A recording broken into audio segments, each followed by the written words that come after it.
Good morning to all.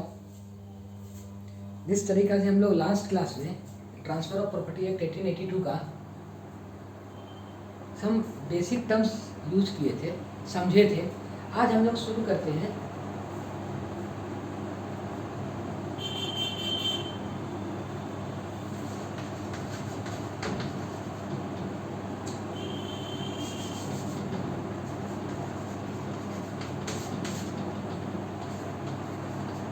Section 3।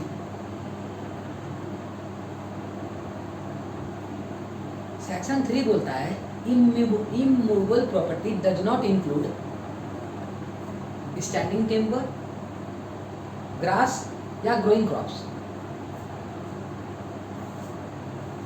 यानी grass पहला, growing crops तीसरा, grass growing crops, standing timber और anything which is attachment to land, जिसको बोलते हैं embedded in the earth, means attachment to the earth. ये section 3 बोलता है। और आप आइएगा जब सेक्शन 5 के बारे में, सेक्शन 5 बोलता है जो भी ट्रांसफ़र होगा प्रॉपर्टी का वो फ्यूचर में होगा या प्रेजेंट में होगा या लिविंग पर्सन को होगा, that means inter viva transfer होगा। इंटर वाइवा ट्रांसफ़र का मतलब होता है लिविंग ट्रांसफ़र, ठीक है। ये सेक्शन 5 बोलता है। अब आते हैं सेक्शन 6 में, what may be transfer. What may be transfer, क्या ट्रांसफर होगा, ये सेक्शन 6 बोलता है। सबसे पहला point, chance of here apparent.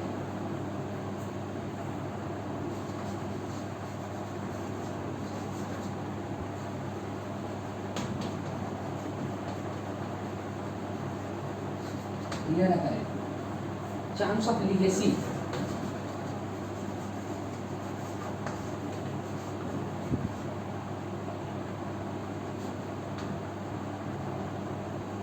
Third में इजमेंट,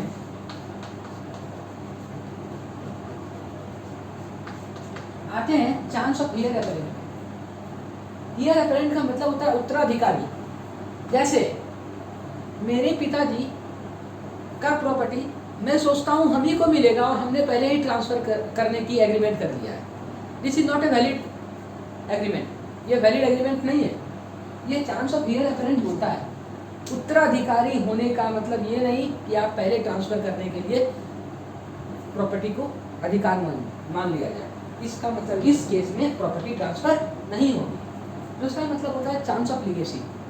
चांस ऑफ लीगेसी का मतलब जैसे मेरे परिवार में कोई नहीं है, I have a lot of property and no one is there in my home, okay ना, बट लेकिन मेरे जो दूर के रिलेशन है, जैसे बोला जाए चाचा चाची नेफ्यू, ये सब चीज़ जो है वो है, और वो हमारे मरने से पहले ही मैं बीमार हूँ तो वो सोच रहा है कि हम प्रॉपर्टी ट्रांसफर करने का एग्रीमेंट कर लें। That is not a valid transfer, that is called chance of legacy. Easement is, हाँ, EASEMENT, इजमेंट। इजमेंट का मतलब होता है कि अब हम जा रहे हैं, हम ये प्रॉपर्टी मेरा है, जिस घर है उस घर में हम बेचने का सौदा कर लिए, लेकिन हम उसको रास्ता ही नहीं दिए, तो रास्ता के लिए लड़ाई होगा, तो ये भी वैलिड ट्रांसफर नहीं है। इसको कहता है इजमेंट। इसको देख लीजिएगा, जल्दी से नोट कर लीजिए, फिर हम करेंगे।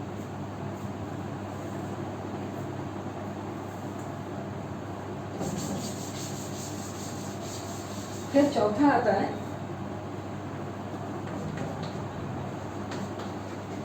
Future maintenance.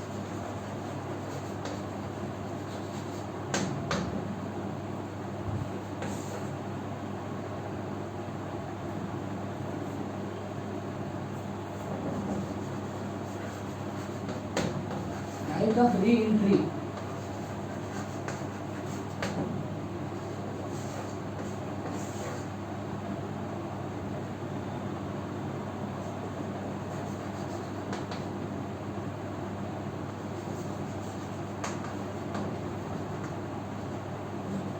फ्यूचर मेंटेनेंस, जैसे मेरी एक प्रॉपर्टी है और उस पर मेरी वाइफ मेंटेनेंस लेती है उस प्रॉपर्टी से, तो हम उस प्रॉपर्टी को सेल नहीं कर सकते या ट्रांसफर करने की एग्रीमेंट भी नहीं कर सकते। एग्रीमेंट भी वॉइड है, सेल तो बहुत दूर की बात है, एग्रीमेंट ही वॉइड है, तो कॉन्ट्रैक्ट ऑफ सेल कहाँ से होगी। ये फ्यूचर मेंटेनेंस बोलता है। उस केस में ये जिस भी प्रॉपर्टी से हमारा मेंटेनेंस जाएगा फ्यूचर में, ठीक है, या जाता हो, उस प्रॉपर्टी को सोल्ड नहीं कर सकते, ट्रांसफर नहीं कर सकते।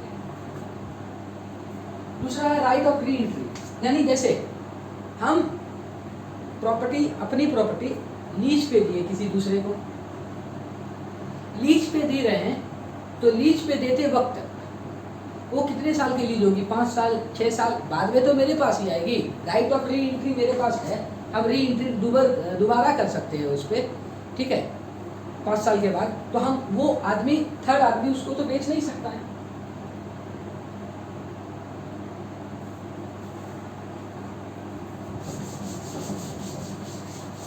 देखिएगा राइट ऑफ री एंट्री, ये ए है, ये बी है। ए ऑनर ऑफ लैंड है, LAND है, ऑनर ऑफ लैंड है। तो जब ये बी को देता है लेशी,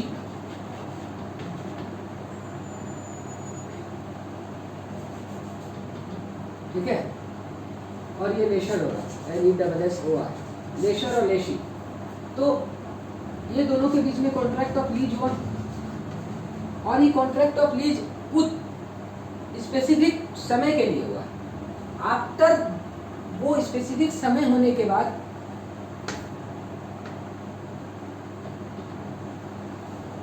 इसके पास ऑब्सोल्यूट इंटरेस्ट आ ही जाएगा।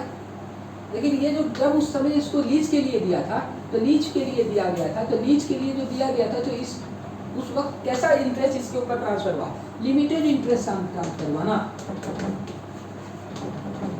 लिमिटेड इंटरेस्ट ट्रांसफर हुआ। लिमिटेड इंटरेस्ट मतलब होता है कुछ समय के लिए, ज्यादा से ज्यादा maximum within the life of that person to whom I have transfer. Okay, तो यहाँ पर इसके बीच में लिमिटेड इंटरेस्ट ट्रांसफर हुआ था, और यहाँ पर जब बी वो कंडीशन, मतलब वो समय पूरा हो गया जब तक का ये एग्रीमेंट था, 5 ईयर्स का एग्रीमेंट था, ठीक है, तो 5 ईयर्स खत्म होने के बाद इसके पास ऑब्सोल्यूट इंटरेस्ट आ जाता है। तो राइट ऑफ री एंट्री ए के पास आ गया, दोबारा इस पे घुस सकता है और ये बेच सकता है, क्योंकि इसकी ये थोड़े थी, ये ऑनर 5 साल के लिए ही है, लेकिन वो बेच नहीं सकता है।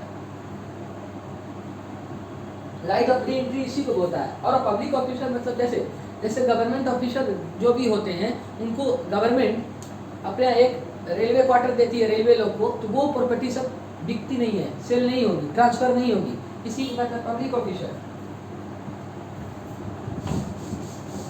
ये सेक्शन सी बोलता है, ये सेक्शन सी बहुत इंपॉर्टेंट था, आज हम लोग उसके बीच में डील किए। BVI है section 6, we remember that it is very very important in the cases of the transfer of property act.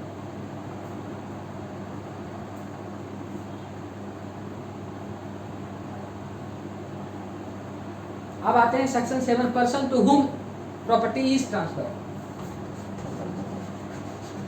Person to whom property is transfer.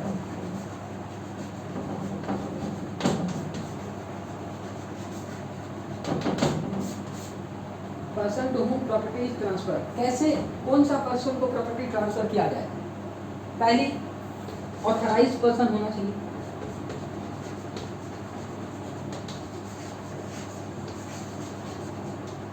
Authorised person, PRSON,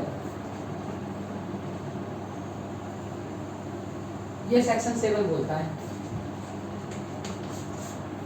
authorised person होना चाहिए। दूसरा, competent to contract होना चाहिए। अब competent to contract में क्या आता है, that I have read in the contract act 1872। Competent to contract में क्या क्या था, एज ऑफ मेजोरिटी और अनसाउंड माइंड नहीं होना चाहिए, और क्वालिफाइड बाय लॉ होना चाहिए। This condition should be fulfil होगी तब पर्सन को अधिकार है प्रॉपर्टी ट्रांसफर करने के, जिसको ट्रांसफर किया जा रहा है, ठीक है, और कौन ट्रांसफर करेगा। सेक्शन 7 इसी को बोलते हैं। अब आते हैं सेक्शन 8, इसको बोलता है operation of transfer. Operation of transfer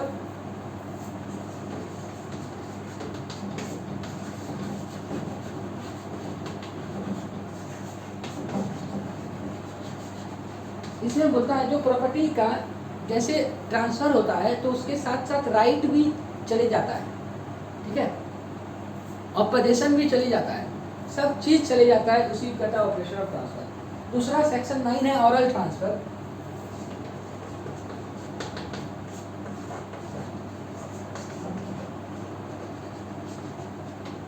ऑरल transfer का मतलब होता है मुंह से ट्रांसफर कर दिया गया, मौखिक रूप से, ठीक है।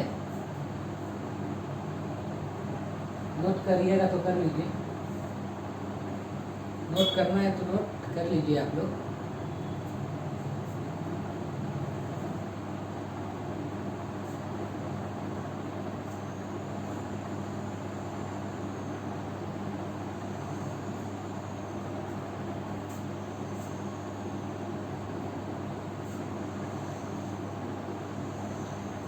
तो आज के लिए हम लोग इतना ही छोड़ेंगे, जितना चीज किए। Thank you to all.